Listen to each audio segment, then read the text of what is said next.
तेनाश्रतमान्नायमधिगम्येश्वरात् कृत्स्नं वाकर्णं प्रवृत्तं तस्मै पाणिनि वाक्यकारं वररुचिं भाष्यकारं कथं पाणिनिं सूत्रकारं कृत्स्नतोऽस्मि।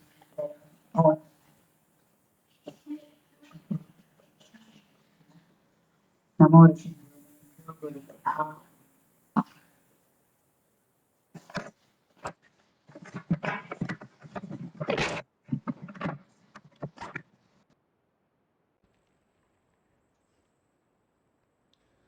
पूर्वं वयं अभिरभागे इति सूत्रं यावत् व्याख्यामपि पठितवन्तः। अनन्तरं वर्तते अधिपरि अनर्थकौ इति सूत्रम्। अधिपरि अनर्थकौ न ततः अपि प्राक् यदत्र ममाभिस्यात् इति तत् पठनीयं प्रायः। देवं देवम् अभिसिञ्चति पर्यन्तं व्याख्या दृष्टा। कृत्स्नं देवम् अभिसिञ्चति इत्यर्थः षत्वाभावादिपूर्ववत्। एतावत्पर्यन्तं पूर्वम् अस्माभिः दृष्टम्। इतः अग्रे यन्मूले उक्तम् अभिरभागे इति सूत्रे तस्य व्याख्या वर्तते, तत् पश्यामः। यदत्र बहूनां द्रव्यं तण्डुलादि यत्र संसृष्टं तत्र इदं वाक्यम्। स्वस्वामिभावः षष्ट्यर्थः। अभिः तद्योतकः। अत्र संसृष्टद्रव्ये यद्वस्तु मम स्वभूतं स्यात् तन्मह्यं दीयताम् इत्यर्थः। किं वदति अत्र ममाभिस्यादिति?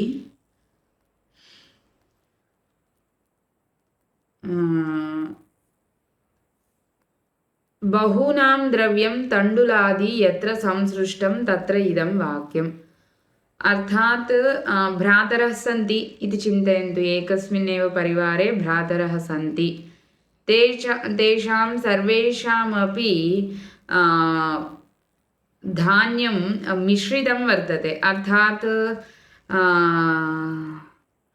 यदा क्षेत्रात् धान्यम् आनयन्ति तदा सर्वेषामपि भ्रातॄणां भागः तत्रैव अन्तर्भूतः अस्ति, मिलितः वर्तते।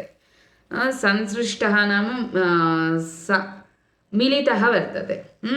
तण्डुलादि यत्र संसृष्टं तत्र इदं वाक्यं। संसृष्टम् इत्यस्य अन्यः अपि कश्चन अर्थः वर्तते, तदन्यत् किञ्चित् पठितं मया, अग्रे प्रायः आगमिष्यते। अत्र तु सर्वेषां मिश्रणं, सर्वेषामपि भ्रातॄणां द्रव्यं यद्वर्तते तन्मिश्रितमस्ति, भागः न कृतः। तदा इदं वाक्यं प्रयुक्तं। बहूनां द्रव्यं तण्डुलादि यत्र संसृष्टं तत्र इदं वाक्यम्। इदं वाक्यं नाम यदत्र ममाभिस्यात् तद्दीयताम् इति वाक्यम्। स्वस्वामिभावः षष्ट्यर्थः। एतस्य वाक्यस्य प्रयोगसन्दर्भः कः इति दर्शितः। अनन्तरं स्वस्वामिभावः षष्ट्यर्थः। मम अभिस्यादिति खलु प्रयोगः। ममाभिस्यादिति मम इति षष्ठीविभक्तिः अत्र वर्तते। कस्मिन् अर्थे? सम्बन्धार्थे। किमर्थम्? अभि इति अत्र भागे अर्थे अस्ति। भागार्थः यदा भवति अभि इत्यस्य तदा भागार्थः अस्ति चेत् तस्य कर्मप्रवचनीयसंज्ञा एव न भवति। कर्मप्रवचनीयसंज्ञा न भवति चेत् कर्मप्रवचनीययुक्ते द्वितीया इति सूत्रमपि न प्रवर्तते, तेन द्वितीया विभक्तिरपि न भवति। अतः षष्ठीविभक्तिः सम्बन्धसामान्ये प्रवृत्ता। स्वस्वामिभावः षष्ट्यर्थः। अभिः तद्योतकः। अभि किं करोति? स्वस्वामिभावसम्बन्धं द्योतयति। अत्र संसृष्टद्रव्ये यद्वस्तु मम स्वभूतं स्यात् तत् मह्यं दीयताम् इत्यर्थः। संसृष्टे द्रव्ये यद्वस्तु मम स्वभूतं स्यात्, मिलितः यः पदार्थः, संसृष्टः संलग्नः यः पदार्थः, तस्मिन् पदार्थे मम स्वभूतं स्यात्। यत्र मम अधिकारः वर्तते, यस्मिन् द्रव्ये ममाधिकारः अस्ति, यस्य द्रव्यस्य अहं स्वामी अस्मि, तन्मदीयं मह्यं दीयताम् इति अत्र अर्थः। स्यादिति अस्तेः लिङ्गिरूपम् असधातोः स्यादिति लिङ्लकारे रूपम् अत्र मम भागः इत्यर्थः। पर्यवसानात् अभागे इति कर्मप्रवचनीयत्वपर्युदासाभावे उपसर्गत्वस्य निर्बाधत्वात् उपसर्गप्रादुर्भ्याम् अस्तिः यच्परः इति षत्वम्। अत्र मम भागः इत्यर्थतः पर्यवसानात्। यदत्र ममाभिष्याद् इति वाक्ये मम अभिष्यान्नाम मम भागः इत्यर्थः आगतः। तेन अभिरभागे इत्यत्र अभागे भागभिन्ने अर्थे विद्यमानस्य भागभिन्ने अर्थे नाम लक्षण इत्थम्भूताख्यान वीप्सा एतेषु अर्थेषु विद्यमानस्य अभि इत्यस्य कर्मप्रवचनीयसंज्ञा भवति। भागे अर्थे विद्यमानस्य कर्मप्रवचनीयसंज्ञा न भवति इति उक्तत्वात् कर्मप्रवचनीयसंज्ञायाः अभावः। तेन उपसर्गसंज्ञा भवति। उपसर्गसंज्ञा भवति चेत् इन् कवर्गात् परस्य अस्य सकारस्य षकारादेशः कृतः। केन उपसर्गप्रादुर्भ्याम् अस्तिर्यच्परः इति अनेन षत्वं कृतम्।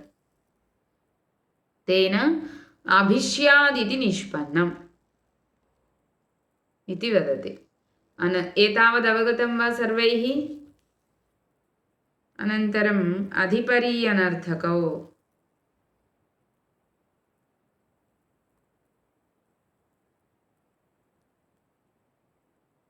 अधिपरि अनर्थकौ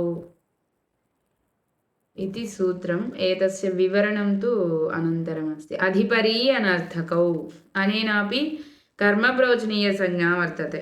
उक्तसंज्ञौ स्तः कुतः अध्यागच्छति कुतः पर्यागच्छति गतिसंज्ञाबाधात् गतिर्गतौ इति निघातो न। उक्तसंज्ञौ स्तः।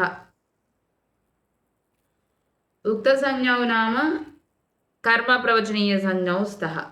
उदाहरणं कुतः अध्यागच्छति कुतः पर्यागच्छति। अध्यागच्छति पर्यागच्छति इति उभयत्रापि अधिपरि इति एतौ स्तः। अनयोः कर्मप्रवचनीयसंज्ञा अस्ति इति कारणेन प्रयोजनं दर्शयति गतिसंज्ञाबाधः। गतिसंज्ञाबाधः नाम गतिसंज्ञा न भवति। किमर्थम् एवं? कुतः अध्यागच्छति कुतः पर्यागच्छति इति वाक्ये कुतः इति पञ्चम्यर्थे तसिल् कृतः। तेन कुतः इति निष्पन्नम्। अत्र तु तसिल् प्रत्ययान्तः यः अस्ति तस्य अव्ययसंज्ञा। अव्ययसंज्ञका द्वितीया विभक्तिर्वा अन्या कापि विभक्तिर्न दृश्यते। अर्थस्तु पञ्चम्यां वर्तते। अतः अध्यागच्छति पर्यागच्छति इति अधिपरि अनयोः कर्मप्रवचनीयसंज्ञया किमपि द्वितीया विभक्तिविधायकरूपं फलं न पश्यामः। कुतः अत्र न श्रूयते वा सम्यक्?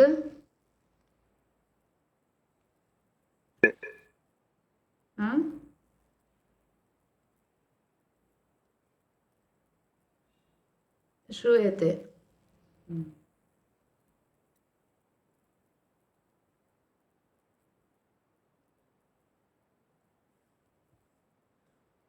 उक्तसंज्ञौ स्तः कुतः अध्यागच्छति कुतः पर्यागच्छति गतिसंज्ञाबाधात् गतिर्गतौ इति निघातो न इति खलु वदति।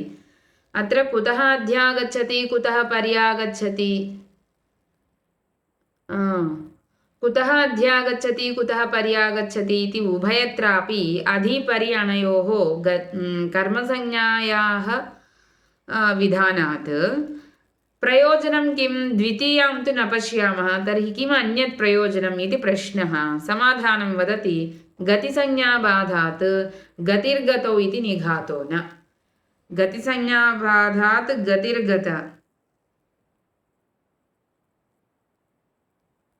गतिर्गतौ इति निघातो न। गतिसंज्ञाबाधात् कर्मप्रवचनीयसंज्ञा अस्ति चेत् गतिसंज्ञा न भवति। गतिसंज्ञा न भवति चेत् कः क्लेशः? गतिर्गतौ इति निघातो न। गतिर्गतौ इत्येकं सूत्रं, तेन सूत्रेण सर्वानुदात्तः विधीयते। कः विधीयते? सर्वानुदात्तः। कदा? गतेः गतौ, गतौ परे नाम गतिसंज्ञके परे गतेः गतिसंज्ञकस्य निघातः सर्वानुदात्तः विधीयते। निघात नाम सर्वानुदात्तः। गतिसंज्ञाबाधात् गतिर्गतौ इति निघातः न। अर्थात् गतिसंज्ञा नास्ति चेत् गतिसंज्ञायाः अभावे गतिसंज्ञा अस्ति चेत् यानि कार्याणि उक्तानि तानि अत्र न भवन्ति। तत्र किं कार्यम् इति दर्शयति गतिर्गतौ इति कार्यं। किम् अस्य सूत्रस्य अर्थः कः?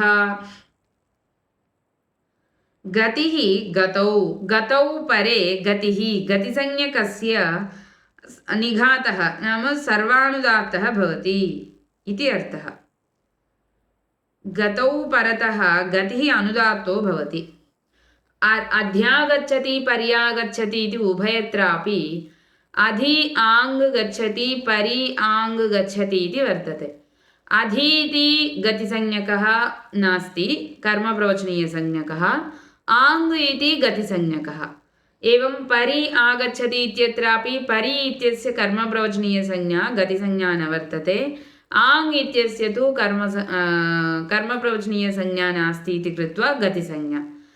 उभयत्रापि आगच्छति आगच्छति इति गतिसंज्ञाविशिष्टौ स्तः, परन्तु ततः प्राग् विद्यमानौ यौ अधिपरि एतयोः कर्मप्रवचनीयसंज्ञा अस्ति इति कारणेन गतिसंज्ञा एव न भवति। गतिर्गतौ इति सूत्रं किं वदति? गतौ परे आङ् इति गतिसंज्ञः कः वर्तते, सः परः अस्ति। तर्हि गतिसंज्ञकस्य निघातः। गतिसंज्ञकः नाम यदि अत्र कर्मप्रवचनीयसंज्ञा न स्यात् तर्हि अधि परि अनयोः गतिसंज्ञा भवति। तेन गतिर्गतौ इति सर्वानुदात्तः स्यात्। अधुना तु कर्मप्रवचनीयसंज्ञा अस्ति इति कारणेन अनयोः गतिसंज्ञायाः अभावात् गतिर्गतौ इति सर्वानुदात्तः न भवति इति वदति। एतस्य विवरणं बालमनोरमायां पश्यामः। अधिपरि अनर्थकौ उक्तसंज्ञौ स्तः इति।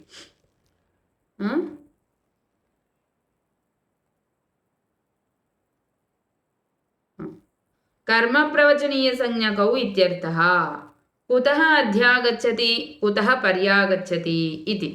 अत्र कुतः इति अपादानपञ्चम्याः तसिल् कस्मात् प्रदेशात् आगच्छति इत्यर्थः। कुतः इति पूर्वं पठितं। कुतः अध्यागच्छति कुतः पर्यागच्छति इति उभयत्रापि कुतः इति कस्मात् इत्यर्थे किम् इति शब्दात् तसिल् प्रत्ययः कृतश्चेत् निष्पन्नं रूपं कस्मात् प्रदेशात् आगच्छति इत्यर्थः। ननु अत्र अधिपर्योः अनर्थकतया सम्बन्धस्य तद्योत्यत्वाभावेन द्योत्यसम्बन्धप्रतियोगित्वरूपकर्मप्रवचनीययुक्तत्वस्य अभावात् न द्वितीया प्रसक्तिः इत्यतः। किमत्र वदति? यदि एता उभावपि अनर्थकौ स्तः। कौ? अधिपरि एता उभावपि अनर्थकौ स्तः सम्बन्धस्य तद्योत्यत्वाभावेन। तर्हि अत्र सम्बन्धद्योतकौ एव न स्तः। द्योत्यसम्बन्धप्रतियोगित्वरूप कर्मप्रवचनीययुक्तत्वस्य अभावात्। अत्र अधिपरि अनर्थकौ इति अनर्थकयोः अनयोः कर्मप्रवचनीयसंज्ञा उक्ता। तर्हि तत्र कश्चन अर्थः एव न द्योत्यते। न द्योत्यते चेत् कर्मप्रवचनीययुक्तत्वस्य अभावात् नाम कर्मप्रवचनीयसंज्ञा एव न भवति। सम्बन्धप्रतियोगित्वरूप कस्मिंश्चित् विशिष्टे सम्बन्धे विद्यमाने कर्मप्रवचनीयसंज्ञा इति खलु उक्ता। अत्र तु तथा अर्थः एव नास्ति इति कृत्वा कर्मप्रवचनीयसंज्ञायाः अभावात् तद्योगे द्वितीया या उक्ता सापि न भवति तर्हि किमर्थमत्र कर्मप्रवचनीयसंज्ञा इत्यतः आह गतिसंज्ञा बाधात् इति। अनयोः उभयोः अनर्थकत्वमस्ति चेदपि कर्मप्रवचनीयसंज्ञाविधाने किं प्रयोजनं गतिसंज्ञाबाधः। अत्र गतिर्गतौ इत्यत्र पदादित्यधिकारात् पदात् परत्वसम्पत्तये कुतः इत्युपात्तमिति भावः। गतिर्गतौ इति सूत्रं कस्मिन् अध्याये अस्ति? अष्टमे अध्याये प्रथमे पादे सप्ततिः सूत्रस्य संख्या वर्तते 70। इदं सूत्रं अष्टमे अध्याये प्रथमे पादे अस्ति। अतः किं भवति? पदात् पदस्य इति अधिकारे वर्तते। अतः गतिर्गतौ इति सूत्रस्य अर्थः भवति पदात् परस्य गतिसंज्ञकस्य गतौ परे सर्वानुदात्तः इत्यर्थः भवति। अत्र गतिर्गतौ इत्यत्र पदादित्यधिकारात् पदात्परत्वसम्पत्तये कुतः इति उपात्तं। नाम कुतः इति शब्दः अत्र प्रतिपादितः, कुतः इति शब्दः प्रयुक्तः। गतिर्गतौ इति सूत्रं पदादिति अधिकारे विद्यमानत्वात् पदात् परस्य गतिसंज्ञकस्यैव सर्वानुदातः भवति गतौ परे। यदि अध्यागच्छति पर्यागच्छति इति केवलं वदन्ति पदात् परस्य गतेः अभावात् गतिर्गतौ इति सर्वानुदात्तप्रसङ्गः एव न स्यात्। अतः कुतः इति पदम् अत्र निवेशितम् इत्यर्थः। अत्र प्रभवति पराभवति अनुभवति इत्यादौ प्रादेः इव अर्थान्तरद्योतकत्वाभावेऽपि धात्वर्थद्योतकत्वम् अस्त्येव। किं पृच्छति? गतिसंज्ञा तु नास्ति, परन्तु एतयोः उभयोः अनर्थकत्वम् उक्तम्। अनर्थकौ तु शब्दौ न भवतः इति कृत्वा अत्र एतयोः सङ्गतिं प्रदर्शयेत्। कथमिति? प्रभवति पराभवति अनुभवति एतेषु प्रादेः इव अर्थान्तरद्योतकत्वाभावेऽपि अन्यः अर्थः यथा तत्र द्योत्यते। प्रभवति पराभवति अनुभवति एतेषु भूधातोः अपेक्षया कश्चन अन्यः अर्थः प्रतीयते। कथम्? एतेषाम् उपसर्गाणां योगेन कश्चन विशिष्टः अर्थः धातोः विद्यमानः द्योत्यते। प्रादेः इव अर्थान्तरद्योतकत्वाभावेऽपि यथा प्रभवति उत्पन्न, पराभवति अपमानादिकम्, अनुभवति तस्य अनुभवः नाम एक्स्पीरियन्स् इति। अनुभवः नाम अनुभूतिः, तस्य अर्थः तेनैव वक्तव्यः भवति अत्र। अतः एतेषां गति अथवा उपसर्गधातूनां संयोगे वयं धातोः अपेक्षया अर्थाधिक्यं पश्यामः। कथम्? उपसर्गयोगेन। यथा एतेषु प्रसङ्गेषु उपसर्गसंयोगेन अर्थाधिक्यं भासते, तथा अधिपरि अनयोः योगेन कश्चन विशिष्टः अर्थः यद्यपि न भासेत, तथापि धातोः यः अर्थः वर्तते सः अर्थः अधिपरि अनयोः उपयोगेन द्योत्यते। अर्थान्तरद्योतकत्वाभावेन अनर्थकत्वव्यवहारः। अनर्थकत्वम् अनर्थकौ इति कथं व्यवहारः इति चेत् धातोः अपेक्षया अर्थान्तरस्य द्योतकत्वम् अधिपरि अनयोः नास्ति इति कारणेन अनयोः अनर्थकत्वव्यवहारः इति। उक्तं च भाष्ये अर्थान्तरवाचिनौ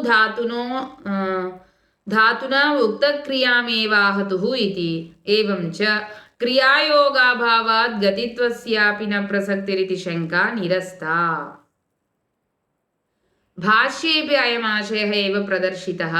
कः सः आशयः? अर्थान्तरवाचिनौ धातुना उक्तक्रियामेव आहतुः।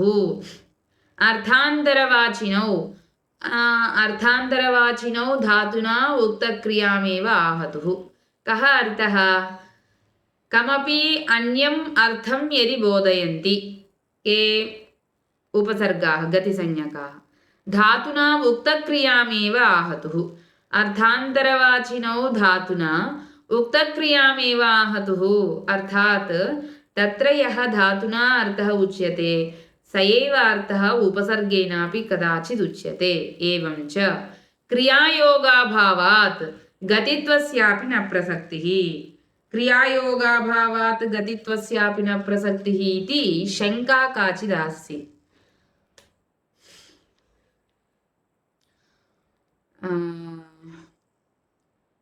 अत्र अधिपरि इति एतौ उभावपि अनर्थकौ इति खलु वदति। अनर्थकौ चेत् तत्र कथं गतित्वव्यवहारो वा उपसर्गव्यवहारो वा भवति इति प्रश्नः। समाधानं किं वदति नाम धातोः यः अर्थः स एव अर्थः अनेनापि उच्यते। अतः यद्यपि अर्थान्तरस्य नाम धातोः अर्थापेक्षया अन्यस्य अर्थस्य बोधकत्वम् अधिपरि अनयोर्न वर्तते, तथापि क्रियायोगः अस्ति। तथा धातुना उक्तस्य अर्थस्य एव बोधकत्वम् उपसर्गयोः भवति, गतिसंज्ञकयोः भवति इति भाष्येन उक्तत्वात् क्रियायोगः अपि अस्ति। एवम् अनयोः क्रियया उच्यमानस्य अर्थस्यैव प्रतिपादकत्वमपि अस्ति इति कृत्वा तयोः गतिसंज्ञा अपि भवति इति प्रतिपादयति। अवगतं वा इदम्?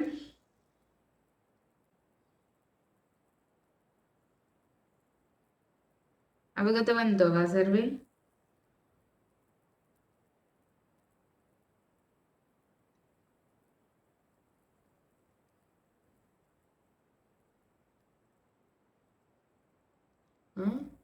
यद्यपि अर्थान्तरस्य बोधकौ न स्तः, तथापि अनयोः क्रियायोगः वर्तते एव। कमपि नूतनमर्थं न बोधयन्ति चेदपि धातोः अर्थमेव द्योतयन्ति इति अनयोः गतित्वम् अथवा अन्यत् किञ्चित्।